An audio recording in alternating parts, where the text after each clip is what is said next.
SVL YouTube channel में आपका स्वागत है। यदि आपने हमारे यूट्यूब चैनल को सब्सक्राइब नहीं किया हो तो कृपया सब्सक्राइब कीजिए और प्रतिदिन पाइए हिंदी विषय की जानकारी। मित्रों, मैं डॉक्टर सत्यवीर सिंह, सहायक आचार्य हिंदी, लाल बहादुर शास्त्री राजकीय महाविद्यालय कोटपुतली, आपके लिए आज लेकर आया हूँ हिंदी के बहुत चर्चित कवि कबीर की भक्ति भावना। दोस्तों, माना कि यह बहुत परंपरागत तथा सामान्य टॉपिक है, परंतु यह भी स्पष्ट है कि स्कूल शिक्षा से लेकर कॉलेज और फिर विश्वविद्यालय तथा उससे आगे प्रतियोगी परीक्षाओं में कबीर को नज़रअंदाज नहीं किया जा सकता। कबीर पर वस्तुनिष्ठ तथा विषयनिष्ठ प्रश्न पूछे जाते हैं। मित्रों, प्रिय विद्यार्थियों, हिंदी भाषा और साहित्य के 1000 वर्ष के इतिहास में कबीर जैसा कवि तथा समाज सुधारक कदाचित ही हुआ हो। कबीर भक्तिकालीन निर्गुण काव्यधारा के ऐसे शिखर पुरुष थे जिनका प्रभाव संपूर्ण काव्यधारा पर स्पष्टतः परिलक्षित होता है। गुरु रामानंद से दीक्षा प्राप्त कर कबीर ने वैविध्यपूर्ण भक्ति को समाज सुधार से जोड़ा, जन सामान्य तथा विविध वर्णीय सोच को साफ तथा निर्मल बनाया। कबीर ने भक्ति को सैद्धांतिक अवधारणाओं से निकालकर व्यावहारिक रूप प्रदान किया। उन्होंने मंदिर, मस्जिद, गुरुद्वारा तथा अन्य धार्मिक स्थलों की महत्ता मानव से ऊपर नहीं बताई, मानवता को सर्वोपरि बताया। कबीर की यह वैष्णव भक्ति एक ओर तो भारतीय अद्वैतवादी भावना से प्रभावित थी, तो दूसरी ओर इस पर इस्लाम के एकेश्वरवाद का प्रभाव भी था। कबीर के समय हिंदू और मुसलमानों में पारस्परिक वैमनस्य एवं ईर्ष्या द्वेष अत्यधिक बढ़ रहे थे। इसलिए कबीर एक ऐसी भक्ति धारा को प्रभावित करना चाहते थे जिसे सभी वर्ग एवं सभी वर्ण के व्यक्ति बिना किसी हिचकिचाहट के अपना सके। अतः कबीर ने अपनी निर्गुण भक्ति का आश्रय लेकर दोनों धर्मों की पारस्परिक कटुता एवं वैमनस्य की भावना को दूर करके एक ऐसी सामान्य भक्ति का प्रचार किया जिसमें राम और रहीम, कृष्ण और करीम, महादेव और मोहम्मद की एक रूपता स्थापित करके एक ईश्वर की उपासना पर जोर दिया गया और ईश्वर की एकता के आधार पर मानव मात्र की एकता का प्रचार किया गया। मित्रों, कबीर की निर्गुण भक्ति की महत्वपूर्ण विशेषताओं को हम निम्नलिखित बिंदुओं से समझ सकते हैं। सर्वप्रथम, कबीर ने अपनी वाणियों में गुरु के महत्व को सर्वोपरि ठहराया। कबीर ने कहा कि गुरु गोविंद से भी बड़ा है। वे कहते हैं, गुरु गोविंद दोऊ खड़े काके लागू पाए, बलिहारी गुरु आपने जिन गोविंद दियो बताए।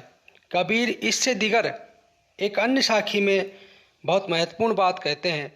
कबीर कहते हैं, कबीरा ते नर अंध हैं जो गुरु को कहते और, हरि रूठे गुरु ठोर है, गुरु रूठे नहीं ठोर। कबीर ने परमात्मा की एकता पर बल दिया।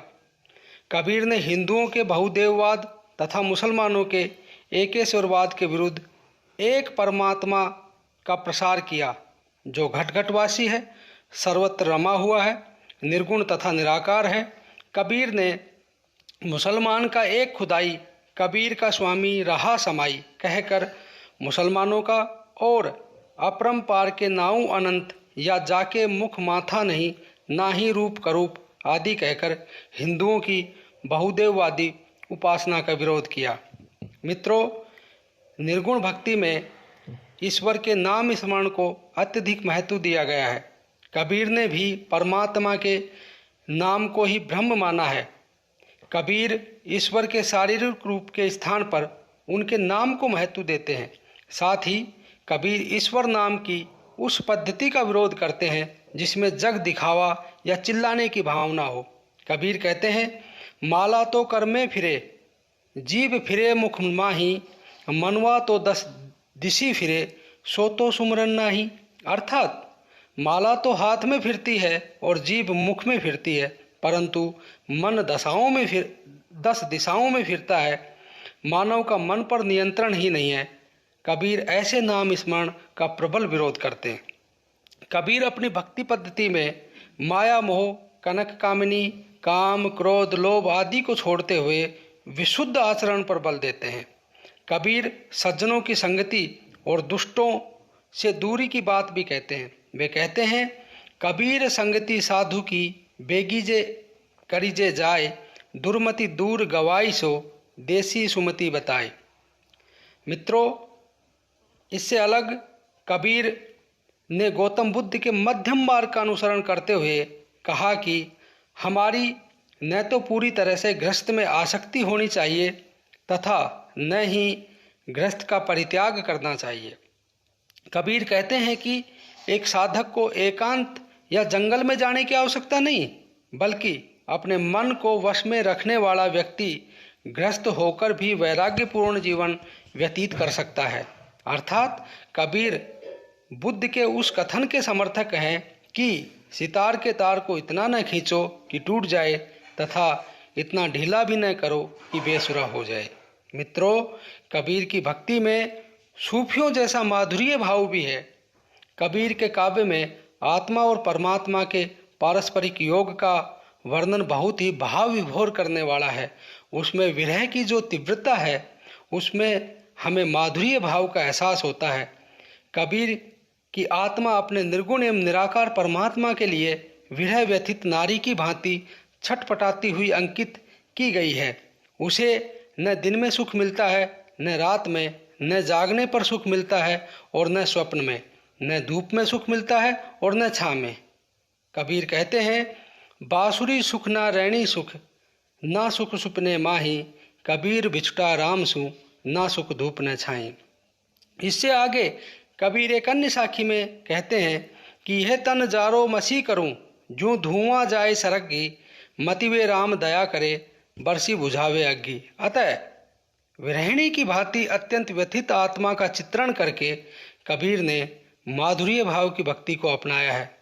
और मित्रों, अंत में सारांश रूप में हम कह सकते हैं कि कबीर की भक्ति निष्काम भाव की है। कबीर की भक्ति में निष्काम भाव की प्रबलता है। निर्गुण ब्रह्म के प्रति अटूट श्रद्धा एवं विश्वास प्रकट किया गया है। वह बाह्य साधनों की अपेक्षा आंतरिक साधना पर जोर देते हुए मानसिक पूजा एवं मानसिक ध्यान को महत्व देते हैं। कबीर ने शुद्ध आचरण तथा सत्य आचरण पर बल दिया। मूर्ति पूजा एवं अवतारवाद का खंडन करते हुए केवल नाम स्मरण द्वारा ब्रह्म से साक्षात्कार करने की बात कही है। भगवान के गुण कीर्तन को महत्व देते हुए भक्तों के आत्मसमर्पण को भक्ति का अनिवार्य अंग घोषित किया है तथा सत्य संगति, साधु सेवा, इंद्रिय निग्रह, संयम, वैराग्य, अनासक्त भाव, माया का परित्याग, गुरु सेवा, माधुर्य भाव आदि का महत्व कबीर की भक्ति में बहुत ही विनम्रता तथा व्यवहारिकता के साथ में स्पष्ट है।